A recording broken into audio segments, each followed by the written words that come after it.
Capítulo 3. Tempos de espera. Eu sempre levava a mesma mochila com os documentos dela, apetrechos de higiene, alguma água ou lanche, quando eu lembrava, um tablet e um livro para me distraírem. E na maior parte do tempo, eu passava abraçado naquela mochila, como se minha amada estivesse lá dentro e nada, nem ninguém tiraria ela de mim. E assim ficava horas e horas, observando tudo, ao mesmo tempo mergulhado naquela angústia da espera. A qualquer momento gritavam acompanhante de fulano de tal. E a tal pessoa acompanhante corria para atender. Este era nosso papel naquele lugar. Várias vezes, eu fiquei do lado de fora, esperando a informação de que ela seria internada, pois a cada ida, a situação só piorava, eu não conseguia ver melhoras. E quando me chamavam para buscá-la, era um alívio e ao mesmo tempo uma surpresa. Várias idas aconteceram para o procedimento de paracentese, que é tirar o líquido do abdômen, também conhecido por ascite. Me impressiona até hoje, que a pessoa estuda 6 anos de medicina e não aprende a executar esse procedimento. Sim, é invasivo e perigoso, pois pode afetar o intestino e outros órgãos ou vísceras. Mas depois que aprende, é um procedimento assistido por ultrassom, essencialmente cuidadoso, como todo procedimento deve ser. Aos poucos, identificamos quais médicos eram aptos para o procedimento e passamos a perguntar quem estava de plantão antes de ir ao CEPOM. Haviam médicos que recusavam-se a executar o procedimento alegando que havia pouco líquido ou que já havia feito na semana anterior. No caso dela, o líquido acumulava-se em apenas 3 dias. Ela dizia que parecia que a barriga ia explodir de tanta pressão que sentia, pois comprimia órgãos e vísceras gerando um desconforto que dava pena. Em um dos atendimentos emergenciais em busca do procedimento de paracentese terapêutica, a médica mostrou-me no ultrassom que não havia líquido, mas ela não sabia que eu havia aprendido a interpretar a imagem, graças a médicos generosos que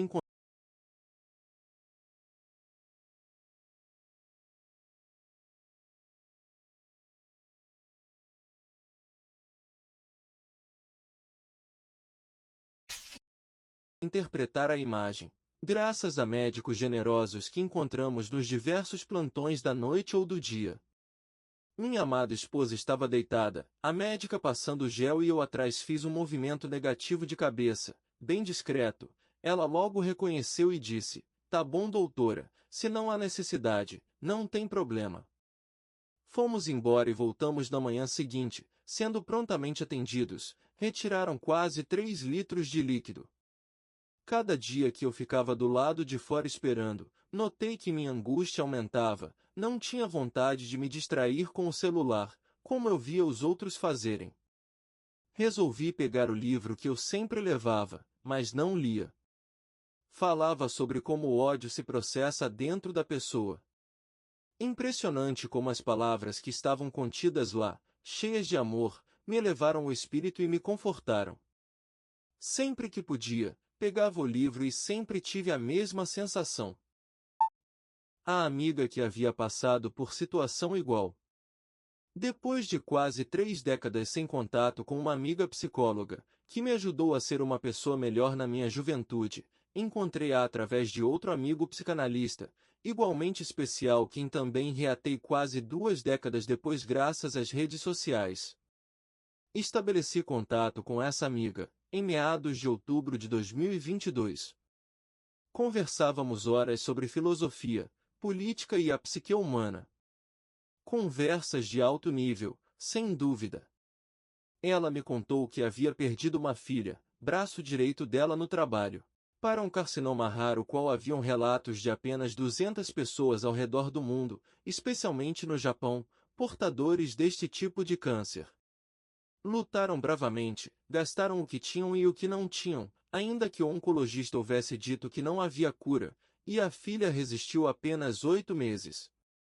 Elas acreditavam que o milagre poderia acontecer.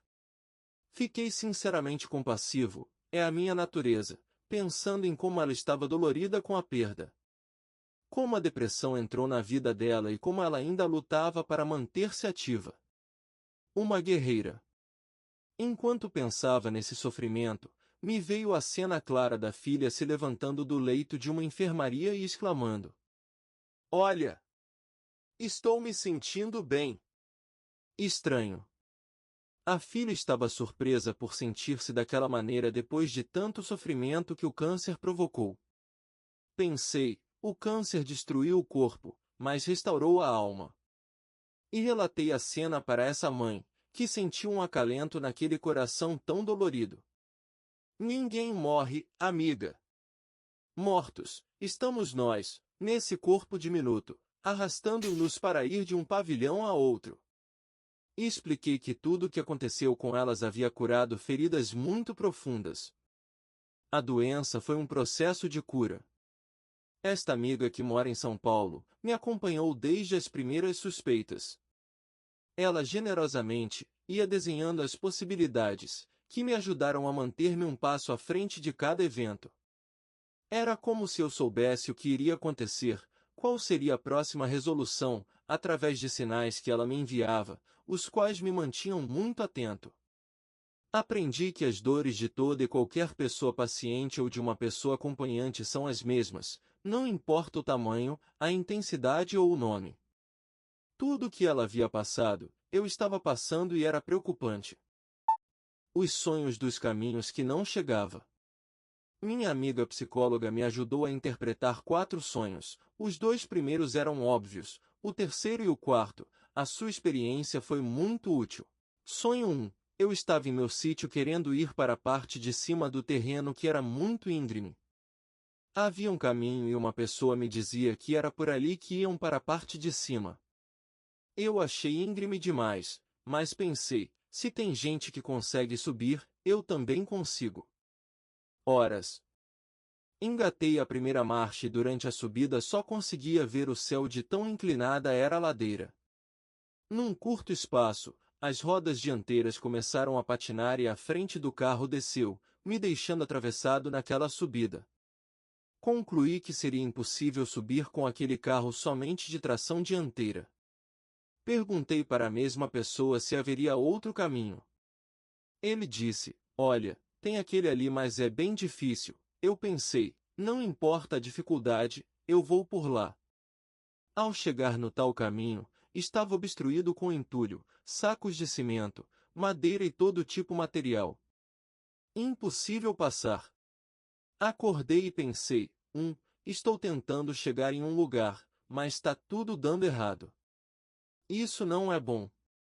Sonho 2. Uma semana depois, em meu sítio novamente, muita chuva. Eu estava apressado para levar o carro para minha amada esposa. Juntei umas peças em cima de uma toalha branca e fiz uma trouxa de roupas, enfiei embaixo do braço e fui até o carro. Eu cheguei a sentir as gotas grossas da chuva em meus ombros antes de sentar no banco do motorista. Uma vez, dentro, tracei mentalmente o caminho para sair de lá e foi aí que percebi não ser possível aquele caminho. Descia uma enxurrada por aquela estrada de terra, se eu tentasse trafegar, iria capotar o carro. Acordei e pensei. Não tô conseguindo chegar até ela. Sonho 3 e sonho 4 falarei lá na frente, para ficar sincronizado com o tempo dos acontecimentos. A chegada da guardiã. Um dia, minha amada esposa, já cansada de tantas idas à emergência, agulhadas, esperas, exames, procedimentos, alguns humilhantes, me disse, chama ela. Logo entendi que era o anjo da guarda das piores horas, que depois reconheci como uma guardiã. Quem ela referiu-se? Essa mulher cuidou de diversas pessoas com câncer, marido, sogra e mais tantas pessoas que eu já não procurava mais saber os graus de parentesco ou relacionamento. Foi voluntária no CEPOM por um tempo. Ela mesma teve e tem diversos carcinomas, alguns deles inoperáveis e outros que não são combatidos com quimioterapia, nem rádio, pois esses tratamentos matariam a paciente. Mais uma guerreira que eu não sei como manteve-se viva e ativa, sempre presente em nossa família. Ela apareceu em mais um dia solitário do lado de fora da emergência, especialmente vazio porque o fim de semana se aproximava e o movimento de pessoas para radioterapia e exames diminuía. Ela me abraçou e foi como se o mundo parasse e finalmente alguém me socorria. Ela não imagina o quanto aquele abraço me tocou a alma, nunca vou esquecer e lamento não ter a oportunidade de retribuir. Ela é daquelas pessoas que fazem a diferença na vida de quem permite sua entrada. Logo que chegou, trouxe sua energia para nossa combalida força, não havia cansaço, nem desesperança, só a vontade de curar. Minha amada esposa sorriu como há muito tempo eu não via. Ao contrário da maioria que só dava conselhos, porque limão nos olhos dos outros é colírio, a guardiã apresentou-se pessoalmente, largou o que fazia e veio ao nosso encontro pessoalmente. Uma rocha onde me apoiei várias vezes para descansar. Após algumas visitas, entregou-nos um envelope, dizendo: Olha, eu sei que tem muitos gastos, é só uma ajuda. Não havia como recusar, só quem vive uma doença sabe como os gastos aumentam exponencialmente, mesmo que o tratamento seja pelo SUS, o qual agradeço por existir. Se for particular, daí mesmo que vai-se à falência. Após a visita, abrimos o envelope e haviam 30 notas de R$ 100. E ao longo da jornada ainda houveram mais 2 envelopes com outros valores que nos ajudaram a dar mais conforto para minha amada esposa, que também era amada por essa guardiã incansável. Ela sabia tudo sobre oncologia, do ponto de vista do paciente, e isso ajudou muito para compreender a nossa situação, os procedimentos e os resultados. Entretanto, ela não entendia por que formava tanto líquido no abdômen. Desde que havia aportado em nossas vidas, não saiu mais e nunca demonstrou cansaço, nem contrariedade. Ela sustenta uma força impressionante, digna de uma guardiã. Minha amada esposa tinha nela um pilar para enfrentar dias piores. A cadeira de rodas. A cada ida na emergência, ela demonstrava mais e mais cansaço. A cadeira de rodas, que antes parecia humilhante, apresentava-se como uma solução confortável e assim passou a trilhar os corredores do CEPOM. De longe, eu calculava o tempo de espera na emergência, era só contar a quantidade de cadeiras de rodas do lado de fora. E houveram dias que todas estavam ocupadas. A consulta do dia 30. Finalmente a consulta com o médico oncologista chegou. E nas palavras dele foi um fracasso, porque não tinha biópsia, apesar de minha insistência quase diária. Na emergência, não entendiam como ela foi aceita sem a biópsia. Eu sempre pensava que o resultado da tomografia foi conclusivo para aquele cirurgião experiente que nos atendeu dia 29 de dezembro de 2022. O oncologista disse claramente: ela estava em estado de sofrimento, era só olhar. Pensei, médico das antigas nem precisa de exame para saber. E logo, ele emendou: preciso da biópsia para iniciar o tratamento urgente. Coincidentemente, entrou uma moça que julguei conhecer lá do setor de agendamento como a líder da equipe, com um formulário preenchido acerca das férias desse médico de poucas palavras. Com o papel em mãos, nada simpático, ele disse: tem uma rata aqui, não é essa data, tá errado. A jovem desconcertada procurou manter a frieza. Enquanto a picuinha se desenrolava, eu observei melhor e estudei se aquela subordinada era a mesma austera do agendamento. Ao fazer menção de sair com a correção da rata em mãos, eu perguntei: é com você o agendamento da biópsia? Ela estancou com o olhar fulminante do oncologista que a apedrejou. Pois é, a consulta foi um fracasso porque não tenho a biópsia. Rapidamente, ela pediu para procurá-la ao sair do consultório, justificando que haviam contratado mais um médico e que passariam a ter 2 dias na semana para exames de biópsia.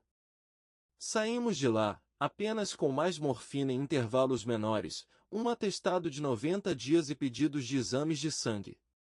Nada disse sobre o estado dela, o porquê das dores, mas reforçou a ida na emergência para fazer a paracentese sempre que necessário. Eu até tentei arrancar algo mais e desisti. Sem biópsia não dá para saber. Resposta padrão. No agendamento, fomos prontamente atendidos sem senha. Ela já estava nos esperando com a data marcada, dia 7 de fevereiro de 2023. Aproveitei e agendei retorno com um oncologista que coincidentemente só tinha vaga no mesmo dia do retorno com um médico cirurgião. Dia 23, passaríamos o dia no CEPOM, de manhã o cirurgião, à tarde o oncologista. Agradecemos e voltamos para casa, frustrados e ufa. Semana que vem tem biópsia. Reencontro com os filhos. Haviam-se passado mais de 40 dias desde Natal e os filhos não entraram em contato. Eu não iria ligar para eles para dizer que o amor da minha vida, a razão do meu viver estava com câncer. Havíamos percorrido um caminho longo e haveria mais a percorrer, eu não tinha tempo para lamentações. Eu estava despedaçado e não conseguia juntar as partes, mas eu não me importava, importante era a recuperação dela.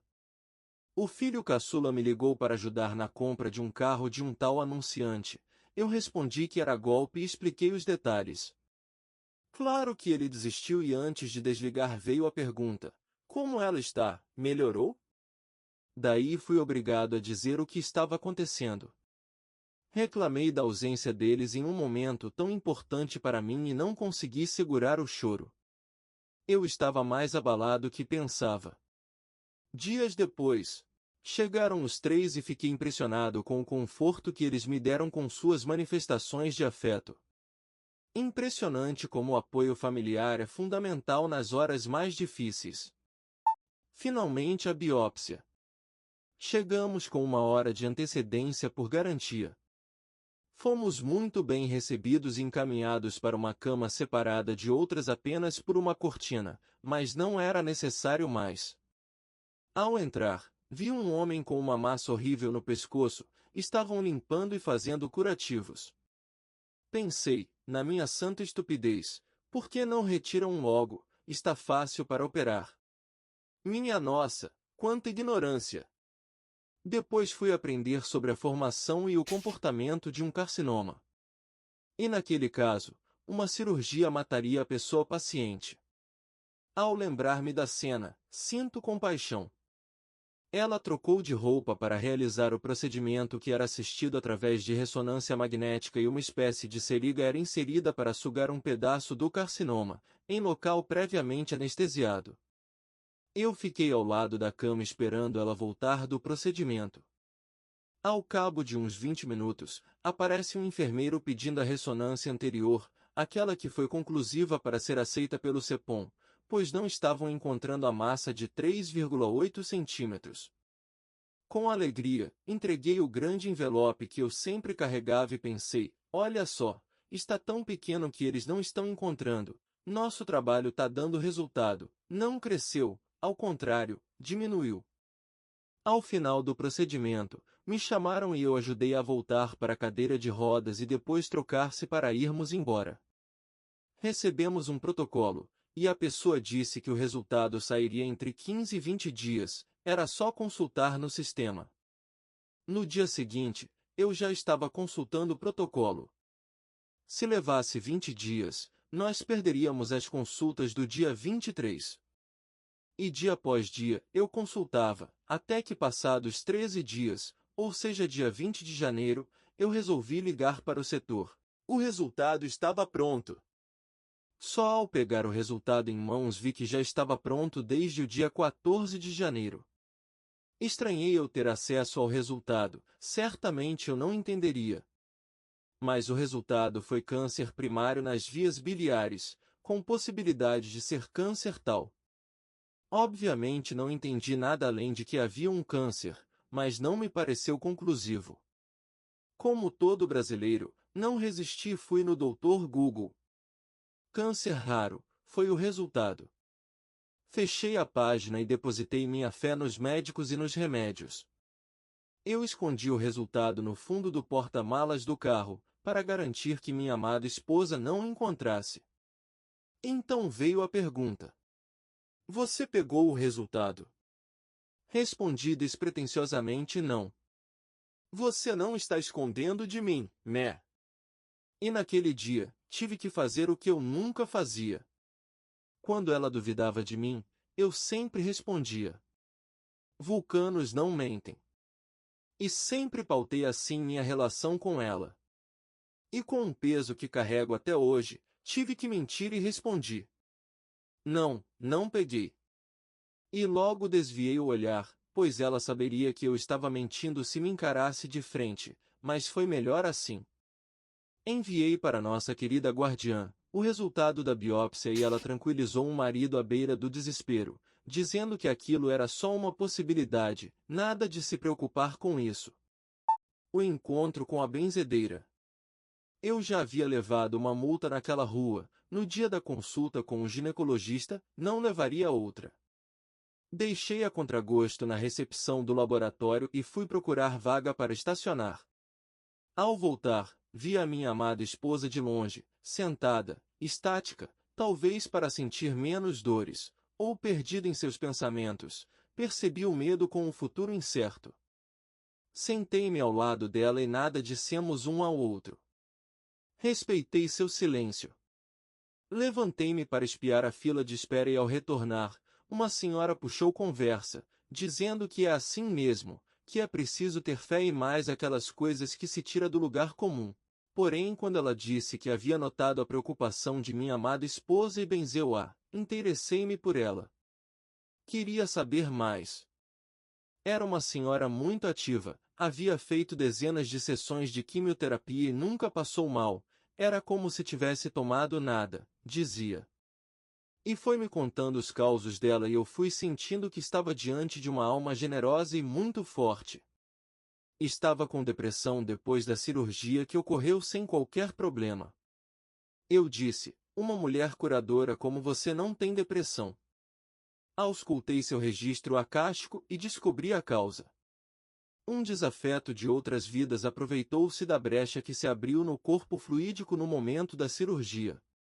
Conectou-se com ela e não largou mais. Expliquei a razão de sua depressão e ela estabeleceu o momento exato da conexão. Enquanto ela falava, eu e minha equipe cortávamos a conexão estabelecida no campo astral. Ela havia me ensinado a benzer e eu havia curado ela. A consulta do dia 23. No CEPOM, chegamos às 8 da manhã, junto de nós o filho incansável e a guardiã cheia de energia. Infelizmente minha amada esposa estava depauperada. Após horas ouvindo os nomes de pacientes e mais pacientes, favor dirigir-se ao consultório número tal, chegou a nossa vez, depois das 14 horas. Entramos apreensivos e a médica residente da equipe cirúrgica, aquela mesma equipe da consulta do dia 29 de dezembro, começou a sessão, analisando demoradamente a tela do computador. Não faço ideia o que estava naquela tela, pois ficamos atrás do computador. Disse que os órgãos estavam resguardados, ou sei lá que palavra ela usou e que não era caso para a cirurgia.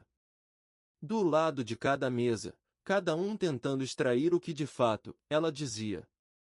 Contávamos com a cirurgia para tirar aquela massa com a mão. Se não vai operar, não é tão ruim. Se não é tão ruim, por que não vai operar? Não ficamos satisfeitos e mostramos nossas dúvidas. Ela saiu, depois de alguns minutos intermináveis. Voltou reafirmando que não era caso para a cirurgia. Nesse ínterim, o médico oncologista, aquele de poucas palavras, chamou no sistema. Corri lá e expliquei que ainda estávamos na consulta com o cirurgião. Ele olhou no sistema e confirmou o que eu disse. Como ele não pronunciou uma palavra, perguntei. Doutor, é grave. E como um torpedo em minha cabeça, respondeu de supetão. É grave. Eu, zonzo com a pancada, falei. Ameniza para ela, tá muito fragilizada. Ele nada respondeu e eu saí. No corredor, encontrei o filho incansável e disparei. O médico disse que é grave. Sem esperar a resposta, fui buscar minha amada esposa no outro consultório e no caminho, coincidentemente, encontrei o cirurgião em pessoa, que nos atendeu dia 29 de dezembro.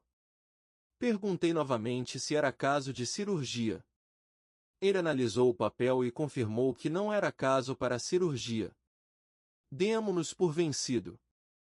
No consultório do oncologista, o médico falava pouco, nada além dos procedimentos necessários. Ciclos de 21 dias, 2 sessões de quimioterapia com intervalo de 7 dias, urgente retorno dia 30 de março, pois demoraria uns 15 dias para o Estado aprovar o tratamento, que de fato, confirmou-se.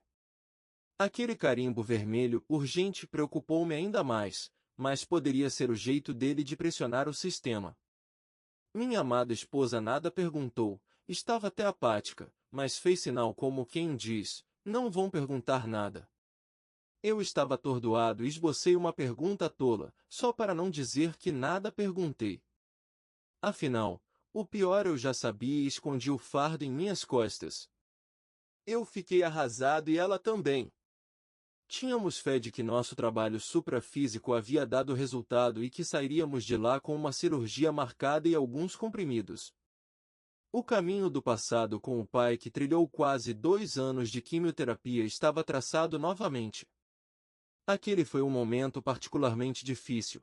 Nossa fé foi abalada e questionamos nossos conhecimentos e nossas práticas. Sempre dizíamos que a quimioterapia matava mais que o próprio câncer e, no entanto, era tudo o que nos restava, fé naquele tratamento. Naquele dia, eu chorei. Mais uma vez, nossa guardiã encontrava nos detalhes a força para mantermos a fé e que tudo vai dar certo. Ouvi muito isso. A cirurgia espiritual. Nossa querida guardiã insistia que nossa amada fizesse a cirurgia espiritual. Ela mesma havia feito várias vezes e o médico da equipe dela testou uma vez, que um câncer sumiu sem a intervenção cirúrgica, nem tratamentos. Eu tinha muita fé na consulta do dia 23 de fevereiro, por isso segurei um pouco, mas diante dos acontecimentos agilizei-me. Cheguei às 9h30 no centro espírita para colher informações. Chegando lá, soube que a triagem era justamente naquele dia, a próxima somente na outra semana, sempre com agendamento. Eu não tinha tempo a perder, nem agendamento e para complicar mais, somente a própria pessoa poderia fazer a consulta. Fiquei em pé na recepção a pensar, esperar até semana que vem, para receber o tratamento sabe-se lá quando, trazer ela no estado que se encontrava, seria bem difícil. Fé, eu pensei. Afinal, nessa jornada, muitas vezes as coisas aconteciam simplesmente porque eu acreditava que aconteceria. Para me tirar dos pensamentos, vi levemente pessoa de branco pousar as mãos nos ombros da recepcionista que havia acabado de me passar o procedimento da casa, negando o atendimento imediato. Ela levantou a cabeça e me disse, aguarda um minutinho, vou ver o que dá para fazer. Foi fácil perceber as mãos carinhosas de um mentor em meu auxílio, e olha que foram muitas vezes. Ela voltou e sem mais delongas fez meu cadastro e eu entraria como representante da pessoa paciente, minha amada esposa. O atendimento encerrava-se às 10 da manhã, eu entrei às 9h45. O auditório estava praticamente vazio, poucas pessoas aguardando, inclusive eu. Enquanto estava lá, procurei ajudar de alguma forma, com minha presença e fiquei a pensar na benzedeira, na honra de ter mãos curadoras. Um mentor se aproximou de mim e disse que eu também poderia ter mãos curadoras, perguntou se eu queria. Claro que respondi afirmativamente. Ele pediu para estender as mãos espalmadas e num movimento rápido e ao mesmo tempo suave, fluxos energéticos coloridos saíram de suas mãos em direção à minha. Ele recolheu suas mãos e então estes mesmos fluxos passaram a sair de minhas mãos, lindo de se ver. Ele disse, pronto, você tem mãos que curam, nem precisa mentalizar, basta a intenção. Agradeci profundamente e refleti, vim para cuidar de minha amada esposa e ganhei um presente. Ele fez um gesto delicado com a cabeça e foi embora. Mais uns minutos, me chamaram, fui passando de atendente em atendente, cada um com perguntas e orientações específicas, numa organização impressionante. Notei que eu fui o último atendimento daquela manhã. Para minha surpresa, a cirurgia foi marcada para a quinta-feira da mesma semana. Deveríamos estar lá na terça e na quarta para os procedimentos iniciais e a preparação, uma espécie de pré-operatório, e na quinta-feira, a cirurgia de fato. No dia seguinte, às 13 horas, chegamos ao prédio do Centro Espírita, que só atende pacientes oncológicos, uma estrutura impressionante. Todas as pessoas trabalhadoras naquele espaço eram voluntárias. Nunca senti tanto amor, na terceira dimensão, em todo o espaço daquele lugar que eu passava. Minha amada esposa fez um esforço enorme para ir na terça-feira. Ela estava com a barriga muito inchada, respirando com dificuldade, seus batimentos cardíacos há semanas não baixava de 90. Não comia há dias, quando muito, eu conseguia fazer ela beber um pouco de suplemento que era ministrado para doentes com dieta restritiva. E dores, muitas dores. Parei na porta daquela estrutura linda e busquei uma cadeira de rodas. Ajeitei-a e lá fomos rumo ao desconhecido, mas cheios de fé. Mais uma vez, estranhei tanta gente desacompanhada. Assim que as pessoas pacientes foram encaminhadas, as poucas pessoas acompanhantes dispersaram-se, ficando apenas duas além de mim. Por conta do estado debilitado dela, permitiram que eu ficasse no mesmo andar das pessoas em atendimento, na mesinha da médica de plantão daquele dia. Ela me entrevistou rapidamente, pois havia muito trabalho pela frente. Lá sentei e lá fiquei. Não sei dizer quanto tempo, e hoje, lembrando da cena, penso que fiquei horas, estático, pensando o que fazer. Como seriam as sessões de quimioterapia, as reações, o que eu faria, como estava a nossa estrutura para suportar as consequências, e muitas elucubrações que não me lembro mais. Eu estava apavorado e chorei mais uma vez. Eu vi aquelas pessoas caridosas, indo de um lado a outro, numa alegria contida, simplesmente por servir ao outro. Foi emocionante. Pensei que eu queria ser como eles. Havia o intervalo para o café, permitido somente às pessoas pacientes e trabalhadoras da casa. Entretanto, eu fui convidado mesmo sendo apenas o acompanhante. Eu disse que não seria necessário, até porque minha amada esposa não iria, pois não tinha forças e nada comia. Eles insistiram e lá fui para um cafezinho rápido. Para minha surpresa e desconcerto, o salão estava lotado e o cafezinho mais parecia um café colonial. Bolos, pães, manteiga, queijos, sucos demais, uma fartura. Se eu soubesse que seria um café colonial, não teria almoçado. Eu, bastante desconfortável, todos de branco e eu a paisana, me destacava. Timidamente peguei uma xícara de café e um pedaço de bolo. Procurei uma mesa que tivesse pouca gente e sentei-me. Havia uma senhora e em seguida sentaram-se mãe e filha. Naturalmente, a conversa iniciou-se e veio a pergunta nada discreta: "O que você está fazendo aqui, a paisana?" Expliquei que acompanhava minha esposa, mas não passei disso porque a minha voz ficou embargada. Ela mal esperou a resposta e disse que estava com câncer no útero, que já era a terceira vez que aparecia, mas que ia ficar boa. Logo identifiquei a causa e notei que ela não ia parar de falar. Virei-me para a senhora elegante à minha frente e perguntei: "E vocês, o que esperam aqui?" E elas disseram que a filha, uma moça de traços delicados, fragilizada naquele momento, havia descoberto um câncer, que eu não perguntei o nome ou onde, porque de fato não me importava o tipo ou o local, o importante era a cura. Descobriu por acaso num procedimento de aplicação de botox, e a mãe, que havia perdido um pulmão, aguardava para fazer um transplante. Chamou-me a atenção mãe e filha estarem juntas nessa jornada. Incentivei-as a falar mais e fui identificando as relações entre uma e outra. Meu café havia terminado e resolvi voltar para junto de minha amada esposa, que ficou no leito, de olhos fechados, parecia dormir. Mais algumas horas de tratamentos até às 19 horas e novamente, horas, sentado na mesma posição. De vez em quando aparecia alguém compassivo para me acalentar.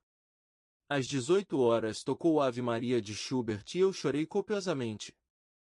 Na quarta-feira não conseguimos ir para os tratamentos pré-operatório, ela estava muito debilitada e a paracentese terapêutica era essencial naquele momento. Passamos o dia na emergência do CEPOM, mas conseguimos realizar, voltamos para casa com um certo alívio. Quinta-feira. O grande dia da cirurgia espiritual. Não havia dúvidas de que iríamos. Ao chegarmos notei certa surpresa de algumas pessoas trabalhadoras da casa. Talvez já não esperassem nossa volta, dadas as circunstâncias que encontrava-se aquela esposa amada. Mais uma vez, poucos acompanhantes, as mesmas duas pessoas na recepção, além de mim. Subi com ela e lá fiquei exatamente como fiquei na terça-feira. De vez em quando, alguém me oferecia um livro para distrair e eu respondia delicadamente que não queria me distrair, mas só ficar ali, perto dela. Hora do café, eu já estava esperto e fiquei mais à vontade. Estranhei a equipe atendente estar em mesa separada da equipe atendida. Pensei que deveriam se misturar. Enfim, deve haver boas razões. Mais uma vez, apenas uma xícara de café e um pão de queijo. Tomei daquele café colonial. Sentei na mesma mesa e, para minha surpresa, mãe e filha estavam lá também. Estranhamente, a mãe me parecia familiar. Comentei isso e ela disse que parecia me conhecer também. Uma rápida pesquisa e descobrimos que parte da família grande dela morava em um bairro ao lado do meu. Seria de lá? Nunca saberemos. Um pouco tímido, como sempre fico, nesses momentos eu disse. Me desculpe o que vou dizer, mas isso não me sai da cabeça e eu preciso dizer. Tu sabes por que esse problema no pulmão? Ela respondeu que era genético e me deu toda uma explicação. Eu disse. Não é isso não, é que sua filha não suportaria o peso da doença e você dividiu com ela. Ela recostou-se na cadeira num ar de surpresa e sem palavras. As duas me ouviram atentamente. O seu amor de mãe é tão grande que foi permitido que parte da doença que estava reservada para ela fosse transferida para você. Você quis dividir este fardo com a sua filha, pois sabia que ela não suportaria tamanho peso. Ela, a mãe, quase ficou feliz, por finalmente entender a razão tão nobre daqueles acontecimentos dolorosos. A filha, emocionada, só conseguia olhar para a mãe com tamanha ternura que emocionou a mim também.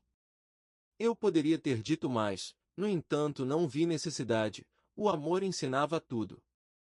A filha, por sua vez, virou-se para mim e disse: Eu também quero te dizer agora, o que eu quis dizer naquele dia.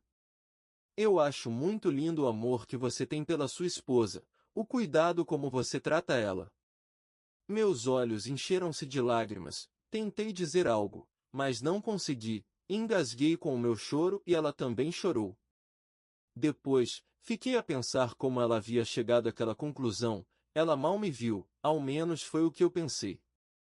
Muitas vezes, somos observados, escrutinados, e nem nos damos conta. A cirurgia ocorreu, conforme os protocolos.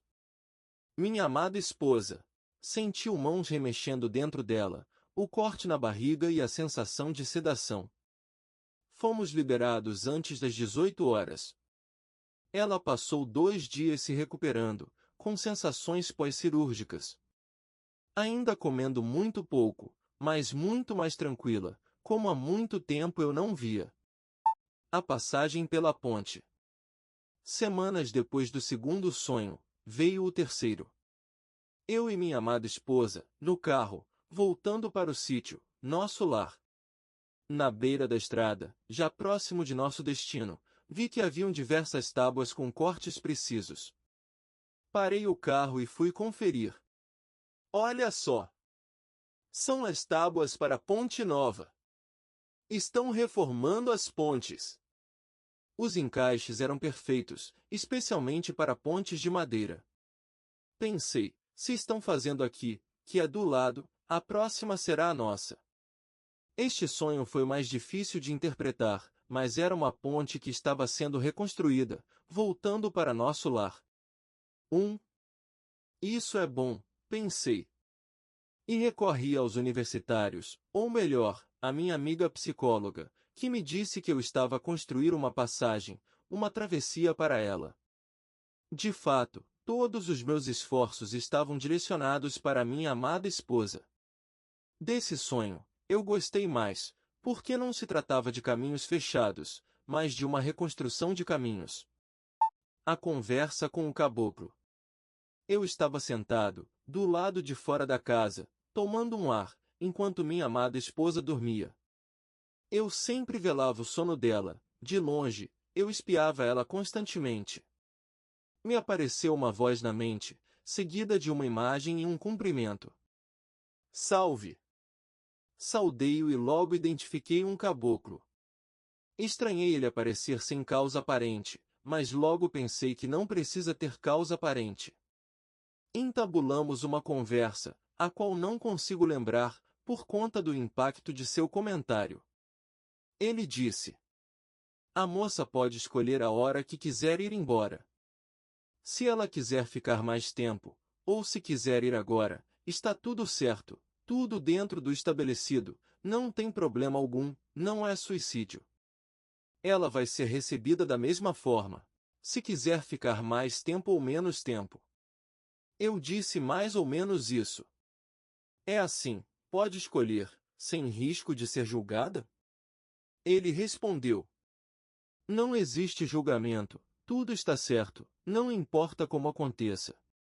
Pediu-me para eu dar a ela o líquido que eu bebia, o qual eu retruquei para pegar uma nova, mas ele disse que teria que ser aquela, porque tinha a minha energia.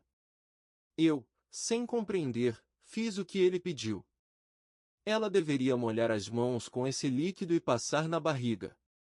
Aquela revelação me impactou e me acalmou. Não importa o que aconteça, não existe julgamento. Assim que ela acordou, dei o líquido, ela passou na barriga, de acordo com as instruções do caboclo Pena Branca, e eu contei a ela o que ele me disse. Ela nada, absolutamente nada respondeu, deitou na cama e fechou os olhos. Eu, como sempre, respeitei seu silêncio. Primeira sessão de quimioterapia. Sexta-feira, 13h30, a primeira quimioterapia.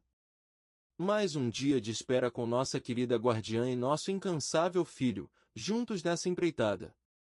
A guardiã sempre incentivando-a, colocando ela para frente. Vez por outra, aparecia alguém para falar de si mesmo e nós ouvíamos pacientemente. O filho sempre foi de poucas palavras, mas a presença dele era fundamental para ela. Notei que várias vezes, ao longo da jornada, ela falava mais com os outros a falar comigo. Penso que seja um estigma que toda pessoa cuidadora passa, isto é, a pessoa paciente não vive sem a pessoa cuidadora, mas nos outros, a pessoa paciente encontra um pouco de liberdade para expressar-se sem ser julgada. Para os outros, ela contava os medos que tinha, as expectativas, as vontades. Para mim, ela não se sentia à vontade. Talvez, eu tenha sido impaciente em algum momento e ela fechou-se. Pena, porque a minha razão de viver sempre fora ela. Não havia exame de sangue atualizado para saber o tal do hematócrito, a enfermeira quase cancelou, mas por alguma razão desconhecida, aceitou fazer sem os referidos exames. Subimos e tudo aconteceu bem, sem intercorrências, apesar do pavor, da tristeza, da ansiedade, da raiva, da piada forçada, que permeava tudo e a todos naquela enfermaria. Depois de 2h30, fomos embora. A outra sessão seria na outra sexta-feira e dessa vez, com o pedido de exame de sangue. No sábado, teve vômitos, depois de uma noite sem dormir, dor de cabeça, enjoos e dores na região do abdômen e das costas. Dores essas, que estenderam-se ao longo da semana. De fato, nunca cessaram. O sonho do trem. Este foi o quarto sonho. Eu e ela andávamos rapidamente por uma rua larga, cheia de gente e prédios altos, como se fosse a Avenida Paulista em São Paulo. Ela procurava uma entrada para o metrô. Nada me dizia, apenas andava apressadamente e eu ia acompanhando sem saber onde iria parar. Sobe escada, desce escada, vira para um lado, vira para outro, até que chegamos em uma plataforma, em que o trem acabava de fechar as portas, mas não partiu. Eu li na parede que haviam 2 horários de partida no período da manhã e outro horário de partida no período da tarde. Não me lembro exatamente os horários, mas era algo comum às 8 horas, outro às 10 horas e o último às 18 horas. Havíamos perdido o trem das 10 horas. Eu disse. Só no fim do dia, o jeito é esperar. E fomos para a plataforma ver o trem partir. Nisso, aparece uma mulher com aquele uniforme de segurança do metrô com um rádio no estilo Walktal e disse: "Ih, gente, hoje tá tudo muito demorado, esse outro trem não tem hora para chegar." Mas enquanto ela falava, o trem partiu. "Espera aí", ela disse. E pelo rádio pediu para abrir as portas. O trem parou, abriu as portas e entramos. Lá dentro, ninguém em pé, todos os assentos ocupados, exceto um no fundo do vagão. As pessoas estavam silenciosas, olharam para nós com aquele olhar vago e voltaram-se para si. Ao enxergar aquele assento vazio, olhamos um para o outro e eu disse mentalmente: "Vamos para lá." Eu sento no chão, apesar de me parecer inapropriado. E emendei: "É melhor pegar esse mesmo, do que ficar esperando sabe-se lá quanto tempo." Eu sempre procurando o lado bom das situações. Esse sonho foi difícil entender. Roguei ajuda à minha amiga de todas as interpretações, a psicóloga. Ela me disse que era um sonho maravilhoso, minha amada esposa estava escolhendo o caminho que queria fazer e eu estava respeitando. Pensei em como minha amiga havia chegado nessa conclusão, mas senti que era aquilo mesmo. Afinal, ela sentou-se no banco, eu no chão e nem sabia para onde íamos. Segunda sessão de quimioterapia. Essa foi mais difícil. A semana foi tensa, a barriga não desinchava e a paracentese parecia não ter o mesmo efeito terapêutico de antes. As veias haviam secado, foram muitas tentativas até conseguir enfiar a agulha. Muito desconforto, muito cansaço, muito tudo pior. Mas vamos continuar na luta. Como eu já disse, encontrei muita generosidade, amor, caridade em muitas pessoas ao longo dessa jornada. E também encontrei gente inescrupulosa, interesseira, aproveitadora da dor alheia. Ao lado da poltrona onde a sua pessoa paciente está acomodada para receber a quimioterapia, não há muito o que fazer além de esperar. De vez em quando rola uma conversa sobre amenidades, algo que não sou afeito, portanto fico calado a maior parte do tempo. Havia uma mulher acompanhando o pai, na poltrona ao lado. Pareceu-me bela quando jovem, mas alguns maus hábitos deixaram-na com uma estética sofrível. Notei que ela me olhava demoradamente. Aprendi a identificar os discretos sinais que as mulheres deixam escapar sem querer. Depois de um tempo, resolvi sair para dar lugar ao filho incansável, seria bom para minha amada esposa também. Fui ao banheiro e ao sair, estava lá a filha do pai ao lado de nossa poltrona, pegando água no exato momento que eu também estava enchendo meu copo plástico. Ela puxou conversa, sei lá dizendo o quê, e eu que sou telepata captei. A mulher dele tá nas últimas, eu vou aproveitar. Aquilo me deu um nó no estômago, a boca secou, joguei o copo no lixo e saí pensando. Como há pessoas vis nesse mundo, querendo se aproveitar de uma situação. O duro é que tem homem estúpido que se acha o gostosão, ao encontrar-se numa situação como essa, cai feito um tolo. Ainda bem que quando retornei, o procedimento estava no fim. Voltamos para casa e ela aparentava estar nada bem, efeitos da quimioterapia, certamente. O sono interrompido.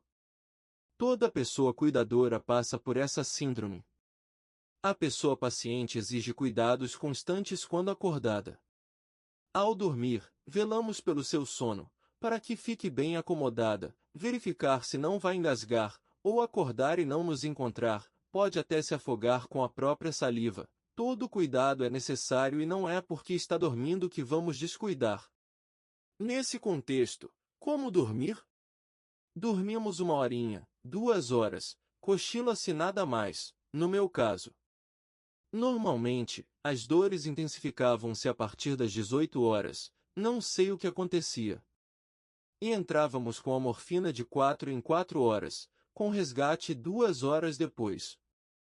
Na prática era 10 miligramas de morfina a cada 2 horas, por isso que durante o dia evitávamos ao máximo, preferindo 1 miligrama de dipirona.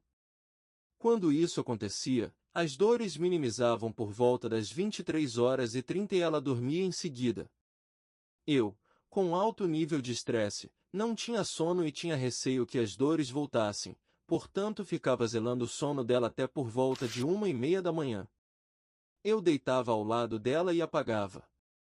2 e pouco da manhã, ela acordava com o retorno das dores, em menor intensidade, mas sem morfina, porque já havia ingerido demais. E o meu sono, mais uma vez interrompido. Uma vez, pedi desculpas e ela aceitou, por eu ter sido rude às 2h30 da manhã. Eu disse a ela que demora uns minutos para acordar, eu preciso de uns 5 minutos até 10 minutos para despertar, eu sou assim, não sei a razão. Durante estes 5 ou 10 minutos, meu juízo de valor é péssimo, não tem freios e eu respondo que vem em uma mente cansada. Ela entendeu e na noite seguinte, pediu para o filho ficar com ela e me pareceu acontecer as mesmas atitudes. Privação de sono é triste. Naquela noite, após a segunda sessão de quimioterapia, eu passei por algo que nós pessoas cuidadoras passamos. Me entreguei ao sono e capotei, só fui acordar no outro dia às 7 da manhã, sem saber onde eu estava e à minha frente uma esposa visivelmente contrariada que me disse: passei a pior noite da minha vida. Não havia como eu me desculpar, mas se eu não dormisse aquela noite, eu teria um colapso. Parece que eu estava adivinhando. A situação complicou-se. Os efeitos da quimioterapia eram claros. Vômitos, diarreia, tontura, tudo de ruim estava acontecendo. Ela pediu para chamar o SAMU. Ao invés disso, chamei o filho incansável, bombeiro militar. Respiração pesada, suava frio, testa quente, saturação variando entre 89 e 93, ela se perdendo no desespero. O estado geral era preocupante até para mim que já havia administrado crises agudas. Estabeleci um marco: se a saturação baixasse de 88, iríamos para a emergência. Caiu para 86. No carro, quase perdendo a consciência, o bombeiro militar estava atento e executando alguns procedimentos para mantê-la acordada. Chegamos lá e logo foi atendida e encaminhada para um leito. Rapidamente, os primeiros procedimentos estabilizou-a. Nunca, a situação esteve tão ruim. Ela estava praticamente inconsciente. Foram pedidos diversos exames. A médica, uma querida, tinha mãe pedagoga de 53 anos, mais uma coincidência. E naquele plantão, ela assumiu o caso. Eu estava realmente preocupado, nunca havia chegado àquele ponto de quase desfalecer. Avisei as pessoas bem próximas e logo chegaram a guardiã e um casal generoso, igualmente incansável que muito auxiliaram-me. Sou profundamente agradecido por existirem. Nada a fazer, além de me consolar. Aguardamos os exames e o pior aconteceu: internação. Não sabiam se era uma infecção, se entravam com antibiótico, mas entraram e havia um exame cujo nome não lembro, que dava um resultado muito acima do esperado. Quando disseram que iam aguardar leito para a internação, eu pensei: isso não é nada bom. Passamos o dia alternando os acompanhantes, mas eu não saía da recepção, atento a tudo. Escrevendo o livro, rememorando os acontecimentos, percebo que eu e ela já não conversávamos mais, algo que eu adorava, horas e horas, uma mente brilhante, generosa e alegre. Eu olhava para ela e não perguntava como ela estava, pois é claro que não estava bem naquele leito de emergência. Mas eu sentia o quanto ela estava apegada a mim. Deste dia em diante, ela fechava os olhos e quando abria me procurava, sempre.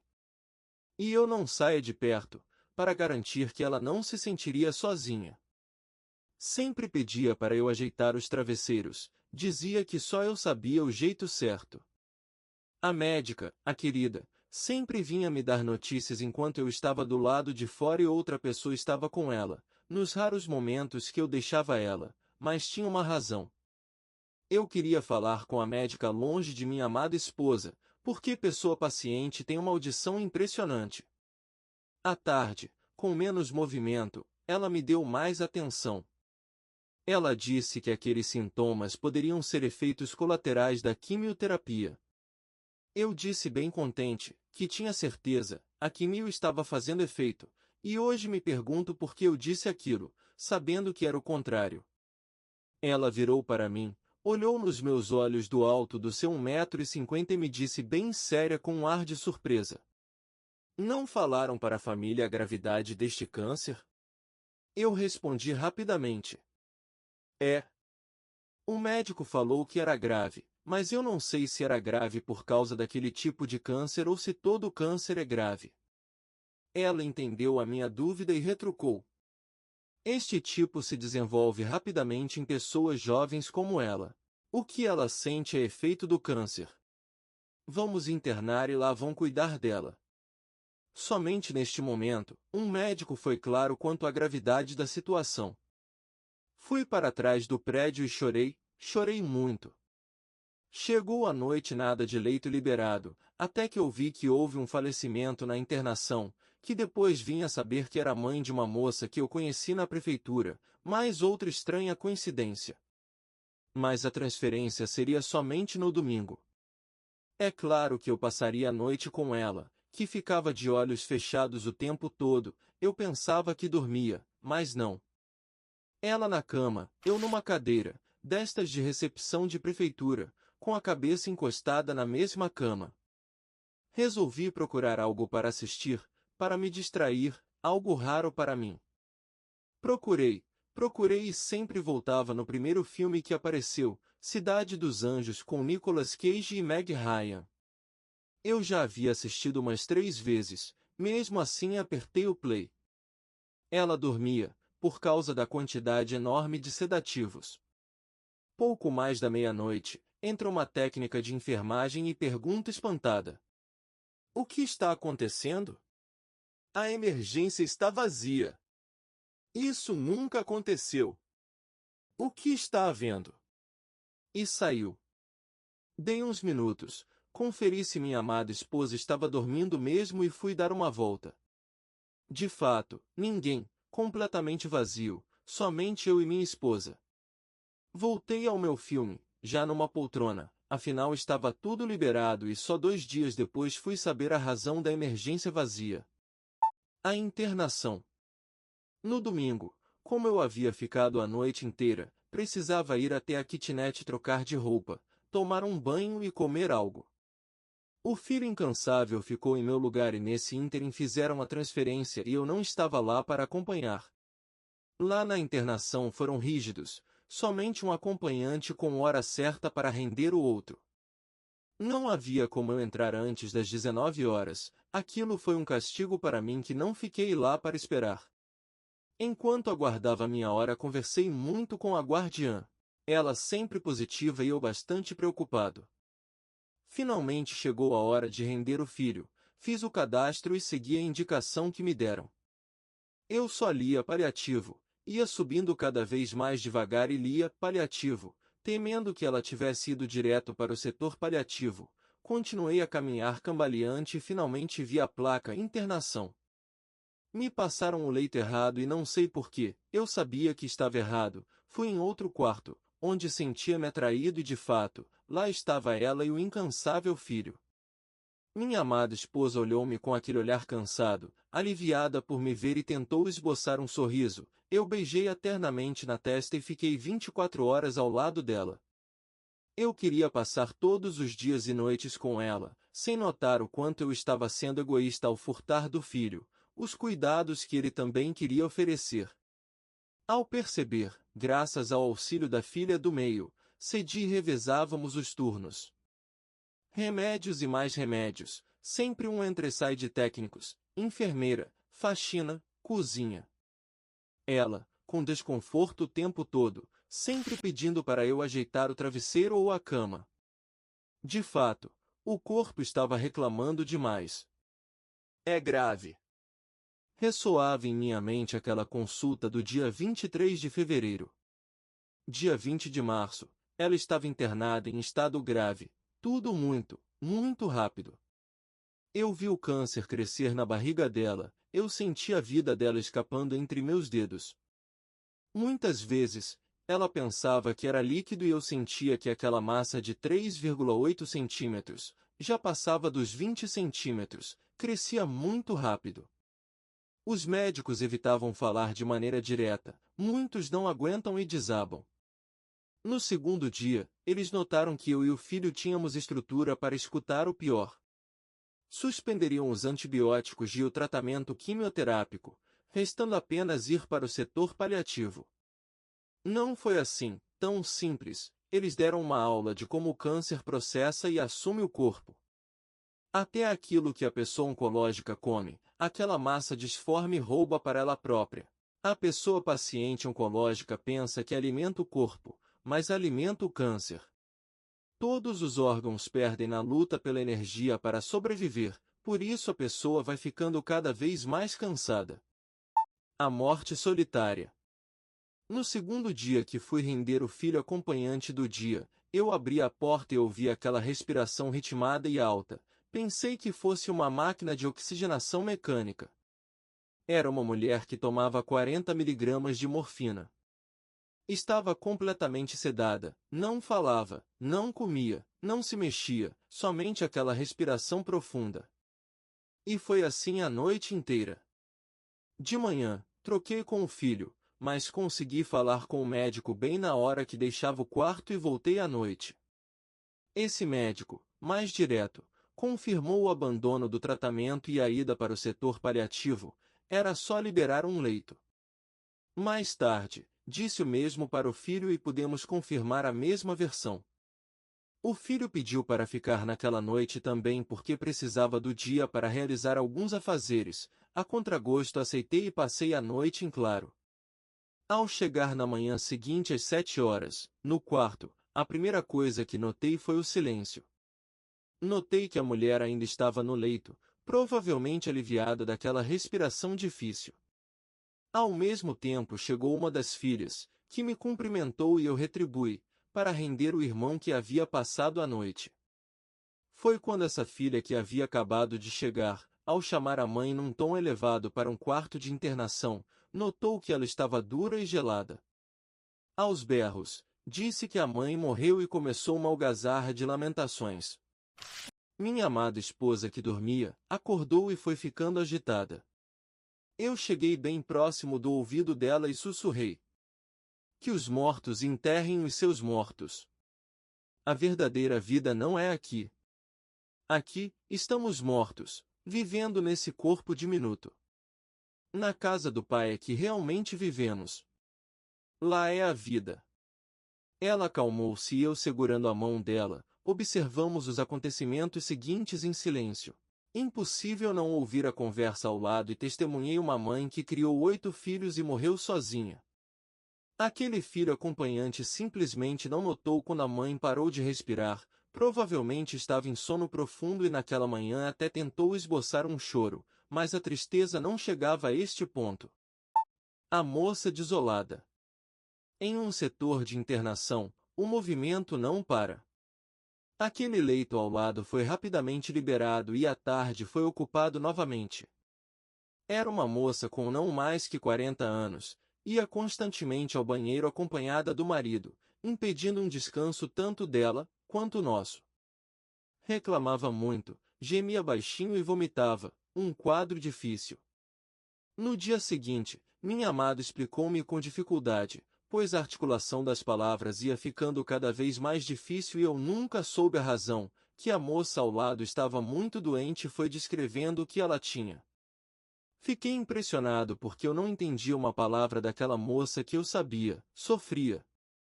Mas minha amada esposa havia compreendido tudo e de fato o que ela disse condizia com o quadro que eu observara. Isto me mostrou que a pessoa doente desenvolve outras capacidades para compreender o mundo ao redor, especialmente a audição. A partir da fala, ainda que difícil, de minha amada, prestei mais atenção àquela pessoa doente. Apesar de presente, o marido estava impaciente, já o cunhado, pois tinha a cara do marido, foi mais solícito. Talvez por ainda não estar cansado como a maioria das pessoas acompanhantes ficam depois de horas ou dias. Sempre havia um grupo de voluntários para dar passe, o qual eu não permiti e minha esposa não fazia questão. Era nítido que aquele voluntariado não era tão voluntarioso como seria de pensar-se. Mas a moça ao lado, aceitou e num lamento desesperado disse que queria morrer. Imediatamente foi contida pelo cunhado e pela voluntária com aquelas palavras vazias de quem está do outro lado da cama, que obviamente não a acalmaram. Gente! Deixe ela se expressar. Todos pensam em algum momento desistir, mesmo que neguem de pés juntos. É natural, o corpo está exausto, as forças não aparecem, tudo parece desmoronar e nada dá resultado. O que você pensaria num quadro aflitivo como esse? Parece que a única saída é a morte. Ao menos descansou em paz, estava sofrendo muito, não merecia. É importante que vocês percebam que a expressão prefiro morrer ou quero morrer é um grito desesperado de façam alguma coisa, quero viver. Ninguém quer a morte, todos querem parar de sofrer. E você, pessoa acompanhante, tem o sacro ofício de ouvir amorosamente e encontrar algo que dê-lhe um mínimo de alívio. E mais uma coisa, a pessoa paciente e muito doente pode até escolher morrer, mas o corpo não aceitará e lutará até o último suspiro, é bonito de ver. Nosso corpo foi feito para viver, não importam as condições. O paliativo. Na segunda-feira, o filho passou o dia procurando um médico para fazer uma paracentese terapêutica na mãe. Depois de muito insistir, conseguiu às 10 horas da noite. No dia seguinte de manhã, o médico me disse que uma médica muito competente havia feito a paracentese, que estava muito difícil, pois havia diversos nódulos que impediam a passagem da agulha e perigoso caso perfurasse um destes nódulos, pois passaria a sangrar sem condições de estancamento. De fato, uma operação para mãos muito habilidosas. À noite, ela me chamou e disse: O médico disse que tem nódulos aqui na barriga. Eu, surpreso e desconcertado, respondi bem devagar: sim. Ela afirmou. Eles vão crescer. Eu, com muito carinho, balancei a cabeça devagar e respondi calmamente: vão. Essa coisa do paliativo, vou ficar lá até ir embora. Não saio mais? Eu precisava pensar rápido e calmamente respondi: se você melhorar, você vai para casa. E ela? Se não é o fim. Eu. Se você não melhorar, você vai para a casa do pai. Olhou-me sem entender qual pai eu me referia, mas meu olhar profundo em seus olhos verdes mostrou que era o pai no céu. Ela virou a cabeça e fechou os olhos. Eu virei para o banheiro e chorei, chorei e chorei. Na quarta-feira, minha alma gêmea foi para o paliativo e mais uma vez, não era meu turno para acompanhar a transferência que foi no mesmo andar.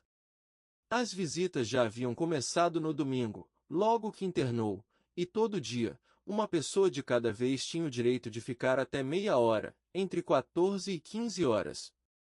Todos ficavam abalados ao fim da visita e aqui quero deixar uma mensagem que recebi de uma querida amiga. Início da mensagem. A Clary é uma pessoa que ilumina aonde chega. A alegria, o sorriso, a boa energia. Um conjunto que amenizava qualquer situação ruim na escola, quando ela chegava, para auxiliar a gente a resolver algum problema. E sempre resolveu com muita positividade e autonomia de quem tinha segurança do que estava fazendo. E como amiga, a mesma coisa. Com muita amorosidade, sabia o que falar, aconselhar, se fosse preciso e nunca deixou de estender a mão. E hoje, também. Consciente do que está passando, falou com tranquilidade e ternura, característica dela. É a Clary sendo Clary. Não consegui falar muito, mas em silêncio procurei transmitir todo o amor que eu sinto pela minha amiga. Confesso que vê-la tão frágil fisicamente me abalou bastante. Me deu um nó na garganta. Mas, mesmo tão frágil, continua iluminada. Confesso também que chorei muito quando saí daí. Eu e a minha amiga. Mas, eu não saí pesada. Pelo contrário, sentindo uma leveza que não combina com a tristeza que eu sinto. Talvez eu não veja mais a minha amiga nesse plano. E se for chegada a hora dela ascensionar, que assim seja. Com muita luz, amor e alegria de quem está aguardando por ela na outra dimensão, onde com certeza, ela seguirá auxiliando com toda a amorosidade dela. Fim da mensagem.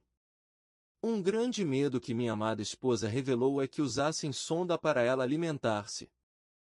Ela se forçava a comer e pedia para esconder o restante, que era praticamente tudo, pois a nutricionista poderia descobrir e enfiar aquela sonda goela abaixo.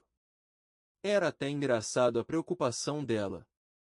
Enquanto eu não guardasse, bem guardado, ela não se dava por satisfeita.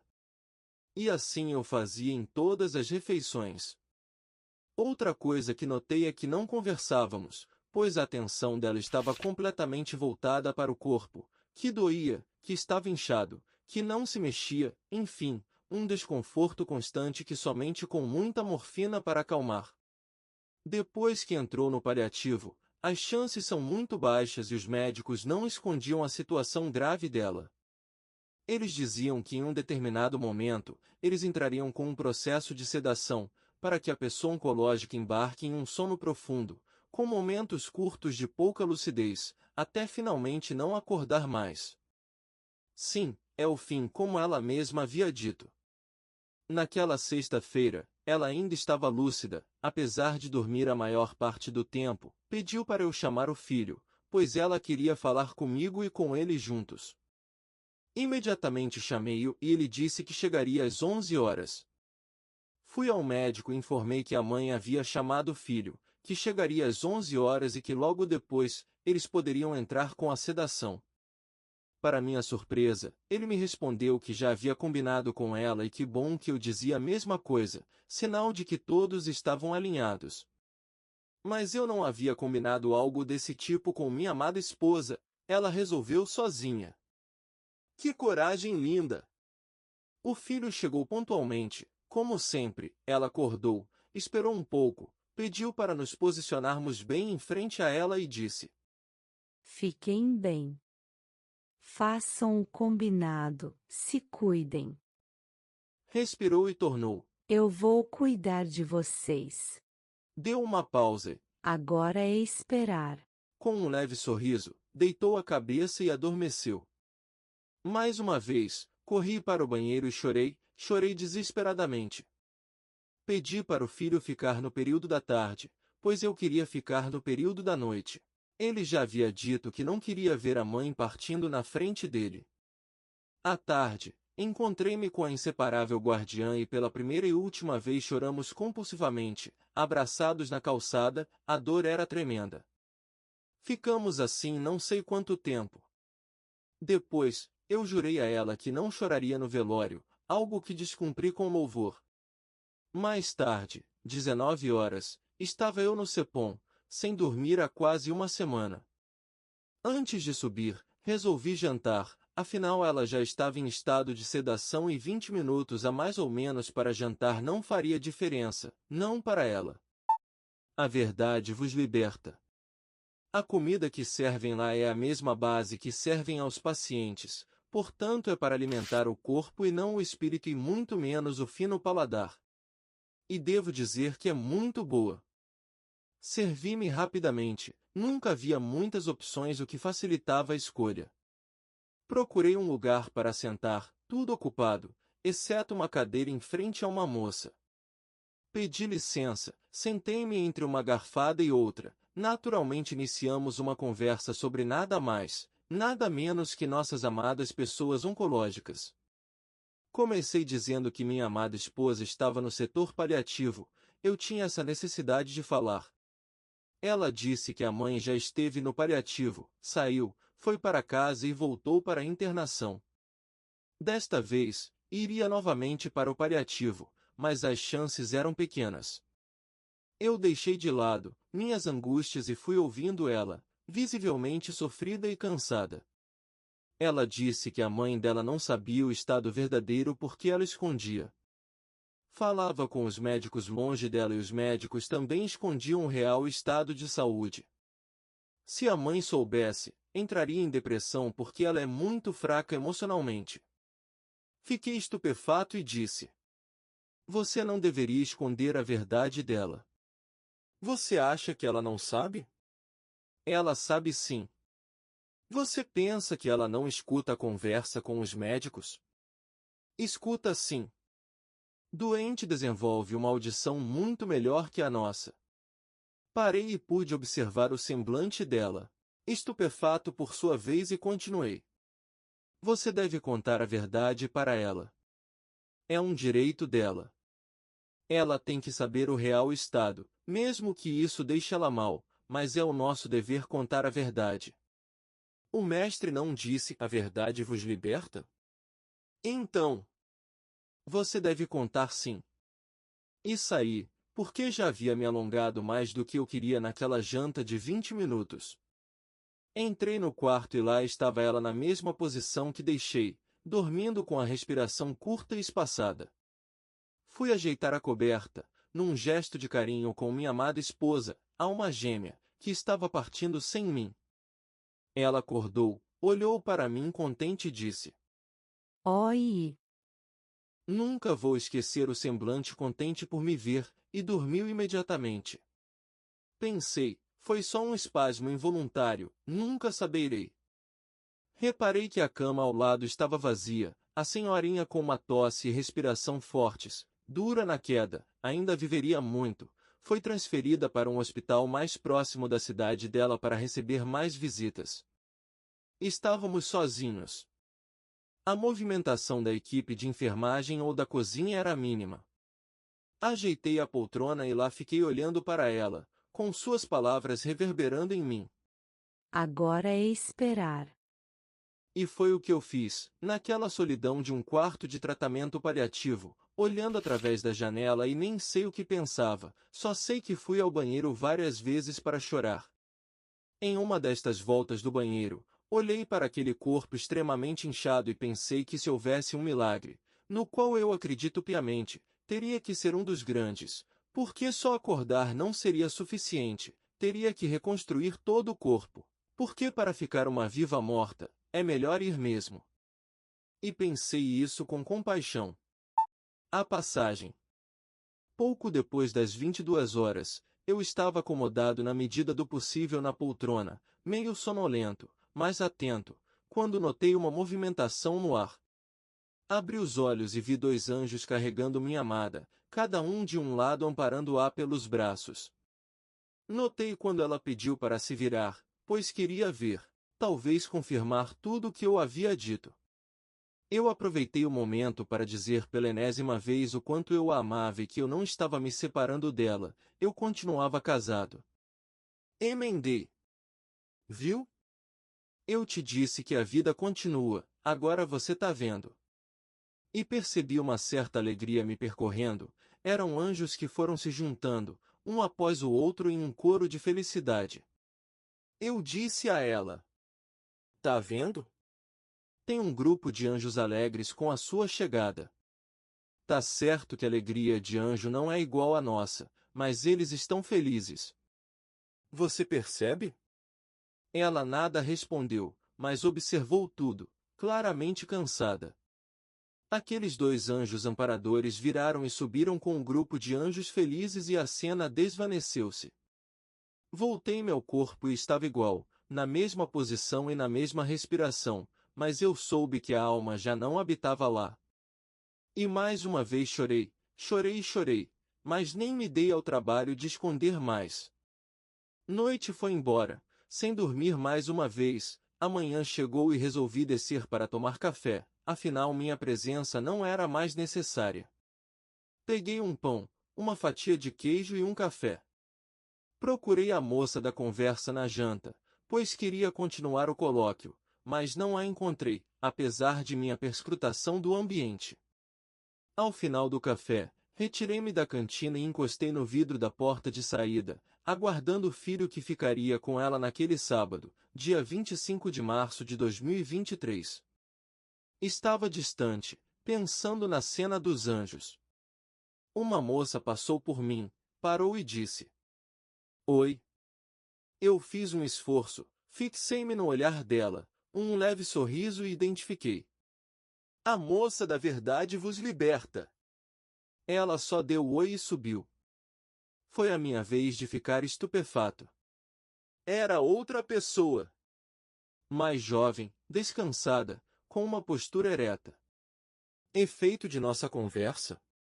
Nunca confirmei, mas tenho certeza que sim. Saí de lá e fui para a casa de minha filha do meio. Me perdi completamente, em que eu deveria ir para leste e fui parar no extremo sul da ilha. Eu estava notadamente desorientado, tentando manter-me calmo entre um choro e outro. O meu filho caçula chegou mais tarde. Ela estava contente pelas aventuras na cozinha e fez um almocinho bem gostoso. Às 16h50 chegou uma mensagem. A mãe faleceu. Aquela frase apunhalou meu peito, até hoje não sei o porquê. Tô indo. Foi minha resposta. Minha filha do meio acompanhou-me. Cheguei e logo subi, eu tinha que ver o corpo sem vida para eu acreditar que o fim havia chegado. Olhei, acariciei seus cabelos, uma faixa de gás envolvia seu rosto para manter o maxilar contraído, gelada, sem vida. Só no dia seguinte, eu soube que entrei em estado de choque.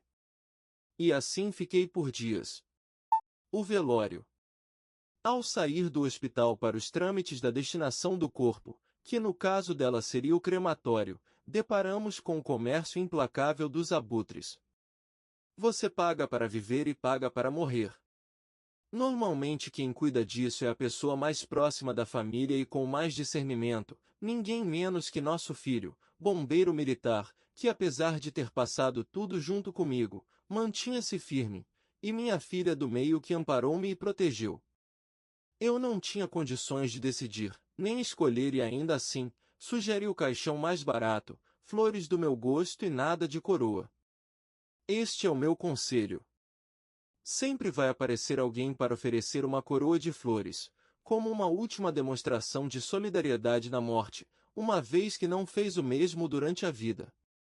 É uma forma de compensação para a própria consciência.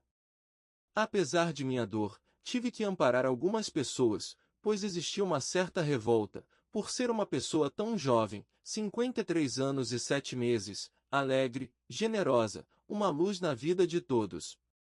Eu sempre lembrava que estávamos na época da separação do joio e do trigo e que ela havia sido arrebatada para a hoste de anjos que trabalham para Deus.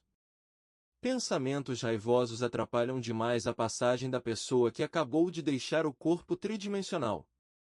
No crematório, não há o que escolher, além da urna. Considerando-se o que vem dentro, a urna não importa. O custo é igualmente alto, mas a pior parte foi não poder acompanhar a cremação, que é feita em um forno com temperatura em torno de 900 graus, em ambiente controlado. A contragosto perguntei: como vou saber que as cinzas de minha esposa é de minha esposa mesmo? Ele, acostumado com a pergunta recorrente, me deu uma explicação que não me convenceu, mas que eu não tinha como recusar e pensei que até nesse momento, é preciso ter fé. Fé que receberei as cinzas de um corpo que ficou lá no velório e foi transferido sem eu acompanhar. Mas, por outro lado, era só um corpo sem vida. A alma, que realmente me interessa, já estava em uma enfermaria na 4ª dimensão. E na quinta-feira, o filho retirou a urna, com um saquinho dentro, que para minha surpresa não continha cinzas, mas um pó, que me lembrou pó de calcário. Sei lá, disseram que eram as cinzas dela, eu acredito, tenho fé. Espalhamos esse pó ao longo do rio que ela amava e nas terras do sítio, construído pedra sobre pedra, onde ela chorou a primeira vez que viu, pois era só desolação, e naquele momento era orgulhosamente o portal de Nárnia. O luto. Nunca chorei tanto em toda a minha vida, todos os dias, várias vezes ao dia. Eu só queria ficar sozinho, nada de palavras de consolo ou de incentivo, pois não passavam de palavras vazias. Nessas horas alguém que ficasse em silêncio, ouvisse meus murmúrios e chorasse comigo, era suficiente. Minha filha do meio cumpriu esse papel e vi que não era só eu quem sofria. Desfazer-se de tudo dentro do closet, armários e coisas e mais coisas, foi a passagem pela segunda morte. Fiz questão de eu mesmo executar esta tarefa e sozinho. Levei dias, semanas, para tomar coragem. E eu procurei pensar que aquelas 1000 peças de roupas, 200 pares de sapatos, caixas e caixas de acessórios, eram apenas coisas e que não me levariam até ela. Somente o amor leva ao reencontro e não se ama coisas. Mesmo assim, doeu ao ponto de eu quase desfalecer. O resultado seria suficiente para montar uma loja e foi quase isso. Um cômodo da casa de uma fiel amiga transformou-se em brechó e ficou meses vendendo tudo. O dinheiro arrecadado foi utilizado na impressão deste livro, com exemplares exclusivamente para doação. E o luto não passou.